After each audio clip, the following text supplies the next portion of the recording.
कटु वाक्य है, लेकिन ये सच है, क्योंकि पर्यावरण के जो नुकसान पहुंचाते हैं वे आमतौर से या तो घमंड से करते हैं, अहंकार से करते हैं, या खुद के स्वार्थ के लिए करते हैं। अब पर्यटन उद्योग का कथित उद्देश्य तो यही है कि सुविधाएं लेके आएँ कि ताकि जो लोग वहाँ पे आए जगह का आनंद ले सकें। लेकिन अगर सुविधाएं लाने में अगर वो जगह कोई बिगाड़ देंगे तो पर्यटक देखेंगे क्या? और ऐसे लगता है, महसूस होता है कि पर्यटन के बाजार में नीलाम हो गया शहर। माउंट आबू की दुर्दशा की तरफ जल्दी से बढ़ रहा है कुंभलगढ़, जो जंगलों से उभरता हुआ एक किला था, अब बहुत जल्दी से होटलों से उभरता हुआ नजर आएगा। श्रीमान विश्वराज सिंह जी मेवाड़।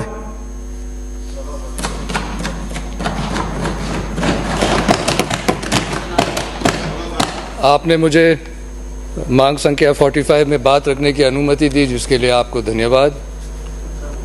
वन और पर्यावरण, इन दो विषय पे इन सालों में इतनी चर्चा हो रही है कि मान लो वे कोई नया खोज हो। पर्यावरण की जो महत्वपूर्णता है हमने सदियों से माना है, लेकिन इन सालों में जो पर्यावरण को जकड़ के रखने की कोशिश कर रहे हैं जो वैज्ञानिक है, उन्होंने भी पर्यावरण की महत्वपूर्णता मानी है। फिर भी स्थिति तो यह है, ख़ास तौर से बड़े शहरों में, कि कोई एक पेड़ भी लगाए तो चर्चे का विषय हो जाता है। वन विभाग के अनुसार 1960-61 में राजस्थान का वन क्षेत्र 39,420 स्क्वायर किलोमीटर्स था, जो 2019-20 में 32,845.3 स्क्वायर किलोमीटर्स पे आ गिरा। यह अपने आप में वन विभाग की कार्यशैली बताता है, लेकिन वन क्षेत्र घटना सिर्फ वन विभाग की जिम्मेदारी नहीं है, अलग भी काम होते हैं जिसके कारण वन क्षेत्र कम होता है, जो दूसरे विभागों की जिम्मेदारी है। एक मशहूर पर्यावरणविद जॉन म्योर ने ये खूब कहा है, वे भगवान ने पेड़ों को संभाला है, अकाल, बीमारी, हिमस्खलन, हजार आंधियों और बाढ़ों से बचाया है, मगर मूर्खों से न बचा पाए। यह एक कटु शब्द है, कटु वाक्य है, लेकिन ये सच है, क्योंकि पर्यावरण के जो नुकसान पहुंचाते हैं वे आमतौर से या तो घमंड से करते हैं, अहंकार से करते हैं, या खुद के स्वार्थ के लिए करते हैं। और पर्यावरण ऐसी चीज़ है जो सबके लिए है, पर्यावरण का असर सब पे पड़ता है। तो अगर कोई पर्यावरण को अपना मान के पर्यावरण को नुकसान पहुंचाए तो उनके लिए हम और क्या करेंगे। यह एक इत्तेफाक है कि 1960-61 से 2019-20 तक सरकार ज़्यादातर विपक्ष दल की ही रही है।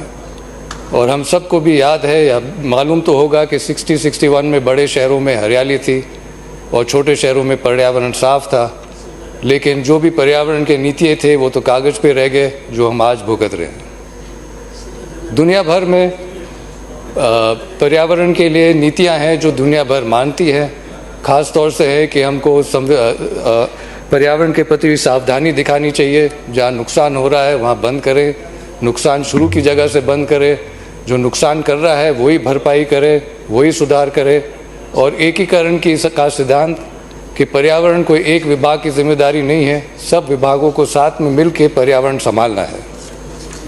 वनीकरण भी पर्यावरण का एक भाग है और इसके भी कुछ सिद्धांत हैं जो दुनिया भर में माने गए हैं।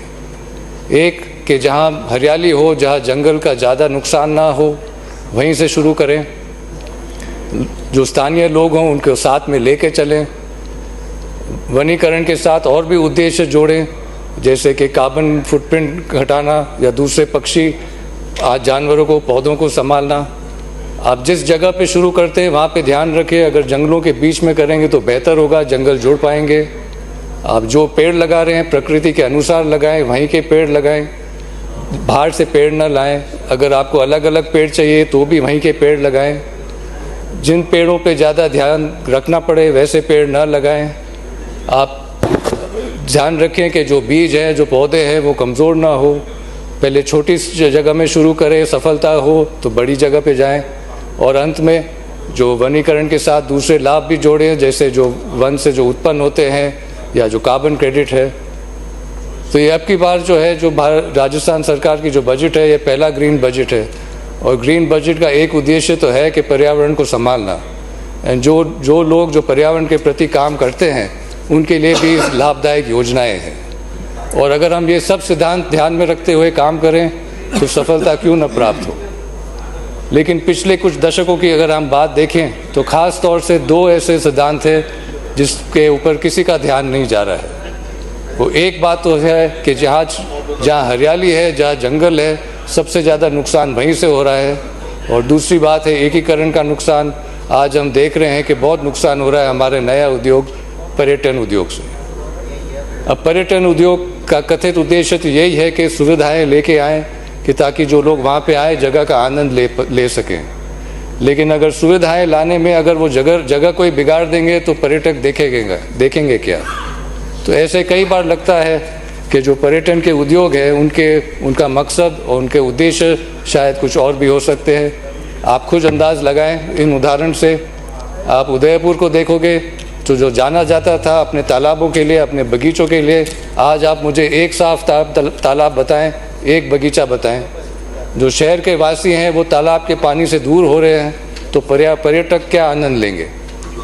तो तालाब के किनारे हो, ग्रीन बेल्ट हो, फॉरेस्ट लैंड हो, नदी के किनारे हो, वहाँ होटल बन रहे हैं, मगरे पे सरकारी भवन बन रहे हैं। जहाँ हरियाली बची हुई है वहाँ और होटल बन रहे हैं और उनकी सहूलियत के लिए और रास्ते बन रहे हैं। और दुनिया भर में 31 शहर है जिनको वेटलैंड घोषित किया है। हाल ही में उदयपुर को भी वेटलैंड घोषित किया है, लेकिन वेटलैंड के कानून मानने के लिए कोई तैयार नहीं है। तो एकीकरण का सिद्धांत कहाँ है। और ऐसे लगता है, महसूस होता है कि पर्यटन के बाजार में नीलाम हो गया शहर। माउंट आबू की दुर्दशा की तरफ जल्दी से बढ़ रहा है कुंभलगढ़। जो जंगलों से उभरता हुआ एक किला था, अब बहुत जल्दी से होटलों से उभरता हुआ नजर आएगा। हल्दी घाटी जो एक रण क्षेत्र है, वहाँ अगर आप कोई इमारत बनाएंगे कि नज़र आएगी तो वहाँ पर वातावरण ख़राब हो जाएगा। और जो हज़ारों ने वहाँ बलिदान दिया है उनका निरादर। नाथद्वारा का आप देखेंगे तो आप हर पहाड़, हर मगरे पे रास्ते बन रहे हैं, इमारत बन रहे हैं। हम स्कूल में तो पेड़ लगाते हैं, बच्चों को सिखाते हैं, लेकिन उनको अपनी नज़र ऊपर घुमानी है और वो देखेंगे मगरों का जो कत्ल हो रहा है। तो इन सब चीज़ों की तो जांच तो चाहिए, और अगर आवश्यकता हो तो नीतियों को भी बदलना ही है। जल भी पर्यावरण का एक बहुत महत्वपूर्ण अंश है, और जो सैटेलाइट फोटोग्राफ्स है वो साफ दिखा रहे हैं कि पिछले दशकों से जो भी जलाशय है, जल स्रोत है, वो कम होते जा रहे हैं, सूखते जा रहे हैं। International journal of water resources and arid environments के 2013 के पब्लिकेशन में दक्षिण राजस्थान के लिए यह कहा गया है कि the environmental status has change alarmingly during the last 6 decades with ruthless destruction of forest cover over the hills, followed with increase in soil erosion, sediment transportation, siltation, drying up of lakes, dams and surface water sources, lowering of the water table from 5 to 10 meters to 50 to 100 meters. ये तो एक गंभीर समस्या है और अभी ही मौका है और जल्दी से हमको जो जल स्तर है उसको ऊंचा उठाना है। भले जो जलाशय जो सूख गए उनको वापस बराबर निकाल के, या जो पानी के जो प्राकृतिक व्यवस्था है उसमें छेड़छाड़ नहीं करके। तो यह तो एक गंभीर ही समस्या है।